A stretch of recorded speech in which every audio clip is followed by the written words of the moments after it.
word on the street is that the new cards are actually quite good. I haven't read them yet, but people seem to be pretty excited about these. You know, every once in a while they post new cards and then no one talks about it, and then sometimes it feels like everyone talks about it.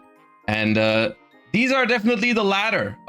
These are definitely cards that everyone's been talking about today, I feel like, and that is the new Exosisters. So we're jumping right in. We're starting things off with a bang here, apparently, because these new Exosister cards are pretty hyped at the moment. So let's see what these do. And I mean, look, Exosister already a pretty good Genesis deck. I know I keep saying this recently since I've played more Genesis format. I keep saying like new cards have a lot of potential in Genesis format, but let's see if this might even be good enough to make this deck playable in Advanced. Who knows? We have two new cards here, apparently, an Exceed monster and a new spell card.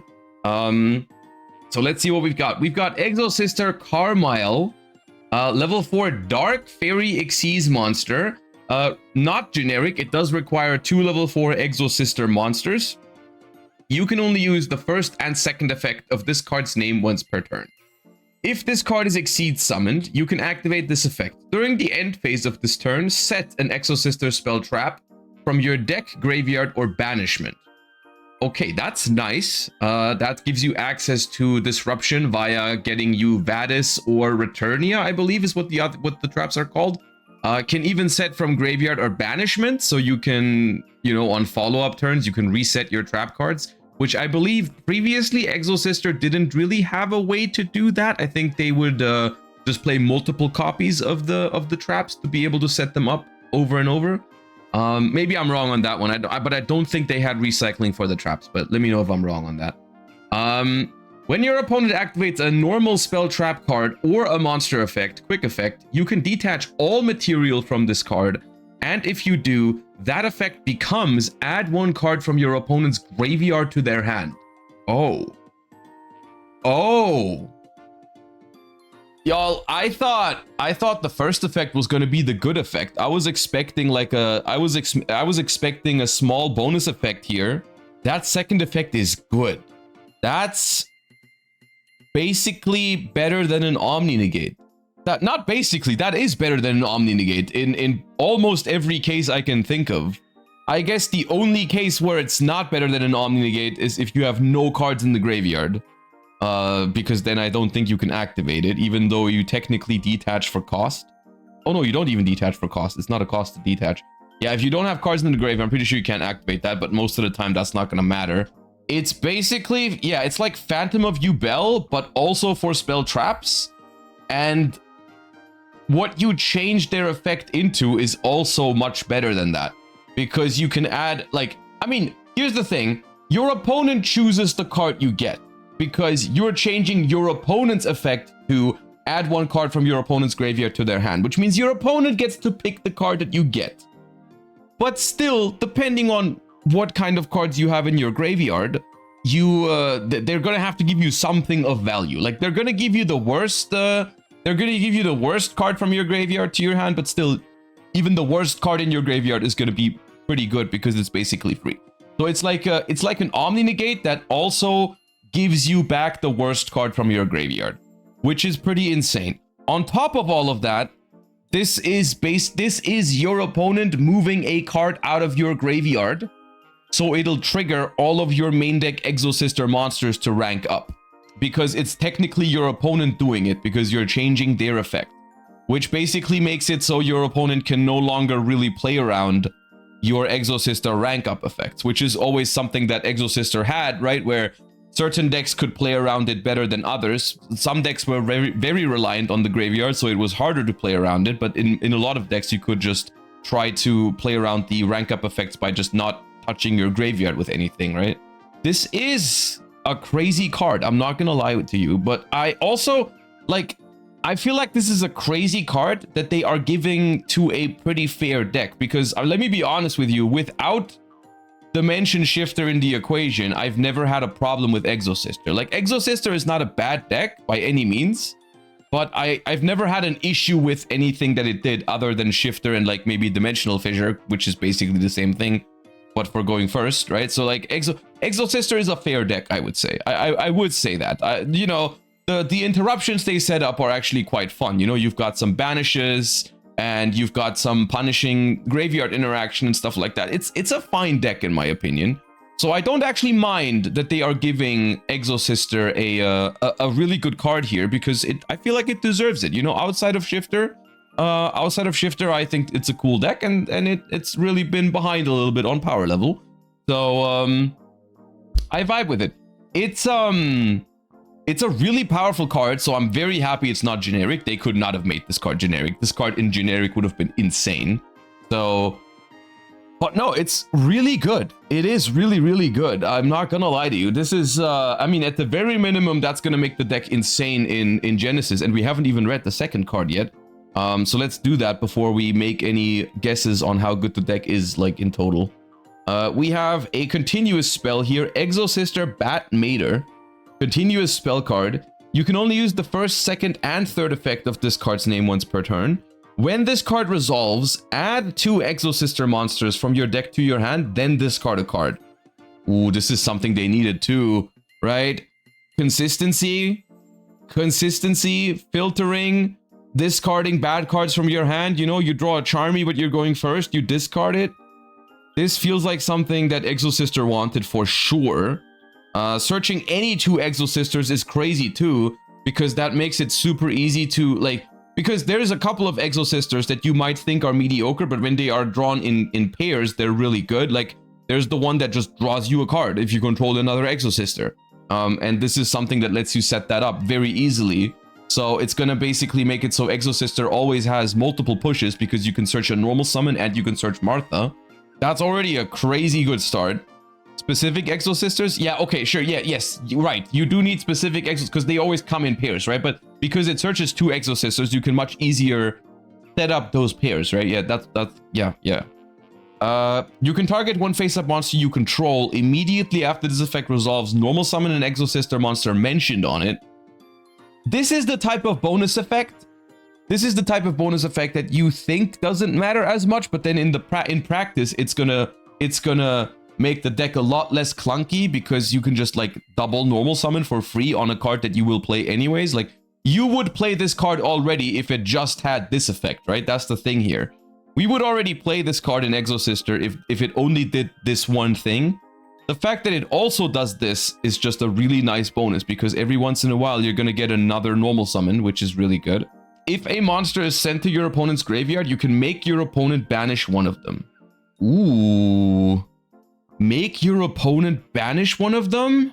Oh, there's levels to this card. Okay, my first and immediate thought was that, okay, making the opponent do it is in some ways better and in some ways worse, because if multiple cards are sent to the graveyard at the same time, let's say your opponent, first example I'm thinking of, let's say your opponent makes a Link 2 using a Dotscaper as material. And then they activate Dotscaper's effect to bring itself back. If you then activate this card, your opponent can just banish the other monster that went to the graveyard, right? They don't have to banish the Dotscaper specifically if multiple cards are sent to the grave at the same time, because they can make the choice.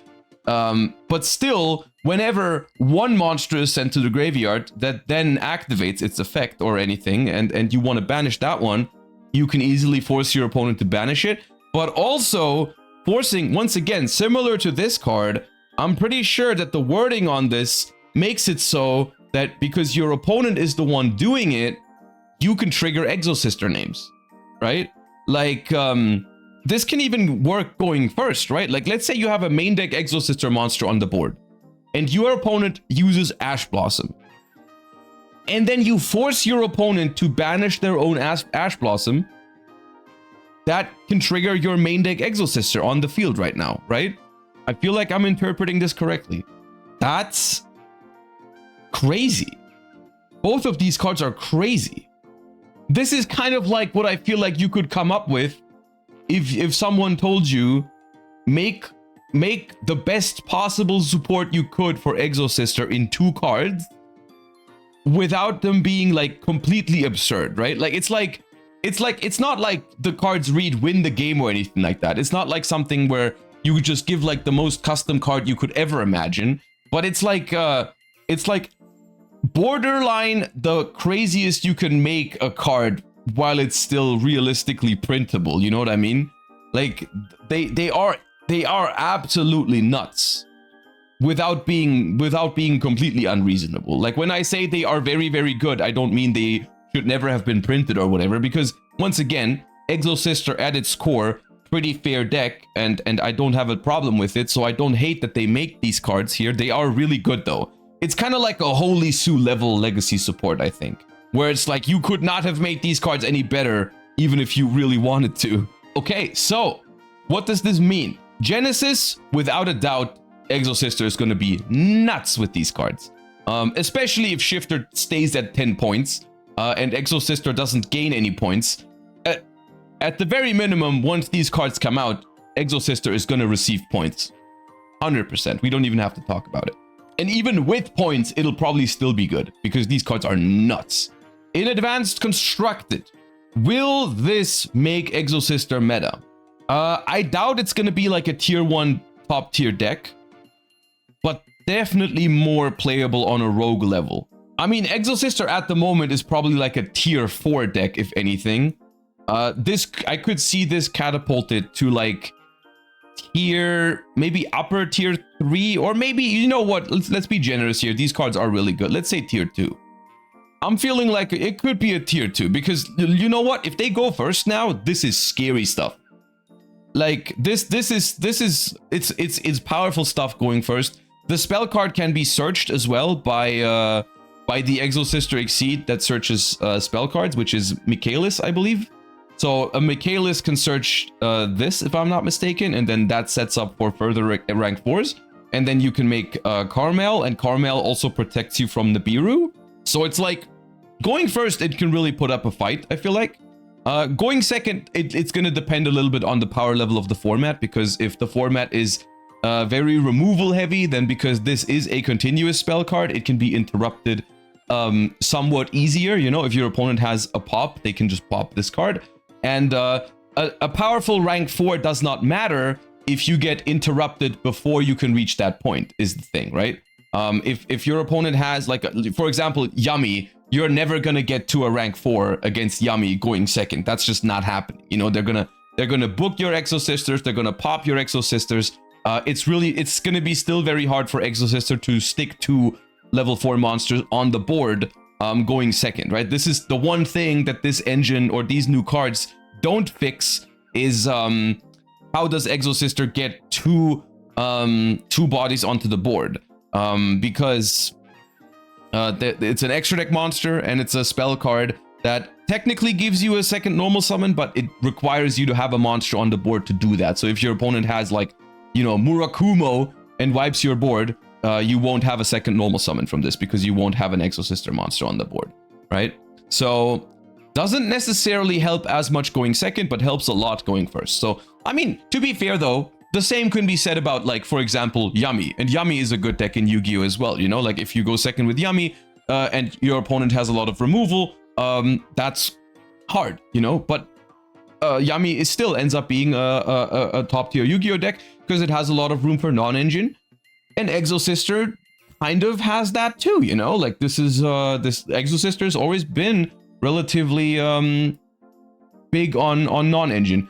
Another problem that I see here is that it doesn't really increase the quality of the other Exosisters you're already playing, right? Like, you have a couple of Exosister names, and like Martha is a really good one, but all the other Exosister names feel more like engine requirements in modern Yu-Gi-Oh, right?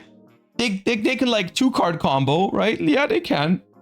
But it's still like, they don't really hold up well to modern standards, right? Like, Martha is a good modern Yu-Gi-Oh card. The other ones, yeah, you know?